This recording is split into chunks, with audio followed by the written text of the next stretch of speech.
hamıdan dəyəl. O mənə əzablar verdi, o mənə zülümlər verdi. Mən ama dözdüm bu dərdlərə, çox istirablar verdi. O mənə əzablar verdi, o mənə zülümlər verdi. Mən ama dözdüm bu dərdlərə, çox istirablar verdi.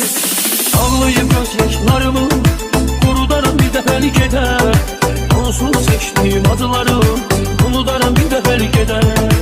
Ağlayıb göz yaşlarımı qurudaram bir dəfəlik edər. Onsuz seçdiyim acıları unudaram bir dəfəlik edər.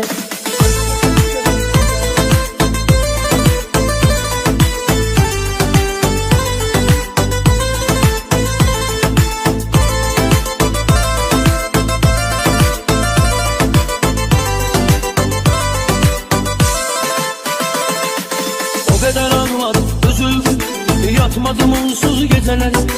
Onun hayalıyla dolaştım, kapkara zulmet küfeler. Ben onu düşündüm her gün, o beni terk etti ne için? İndi ben onsuz yaşayıram, her gece tenha üzgün. Ben onu düşündüm her gün, o beni terk etti ne için?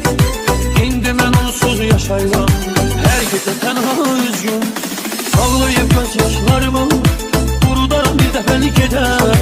Onsuz seçdiyim acıları unudaram bir dəfəlik edər. Ağlayıb göz yaşlarımı qurudaram bir dəfəlik edər. Onsuz seçdiyim acıları unudaram bir dəfəlik edər.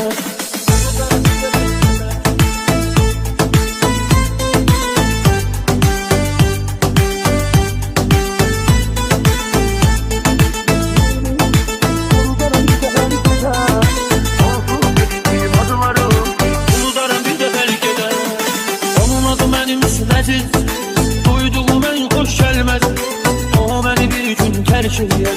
O mənim heç ağlıma gəlmədi. Axı niyə halımı bilmir, mənimlə danışıb gülmür o. Mən onsuz ölürəm hər gün, bir dəfə yanıma gəlmir o. Axı niyə halımı bilmir, mənimlə danışıb gülmür o. Mən onsuz ölürəm hər gün, bir dəfə yanıma gəlmir o. Ağlayıb göz yaşlarımı qurudaram bir dəfəlik edər. Onsuz seçdiyim acıları unudaram bir dəfəlik edər. Ağlayıb göz yaşlarımı qurudaram bir dəfəlik edər. Onsuz seçdiyim acıları unudaram bir dəfəlik edər.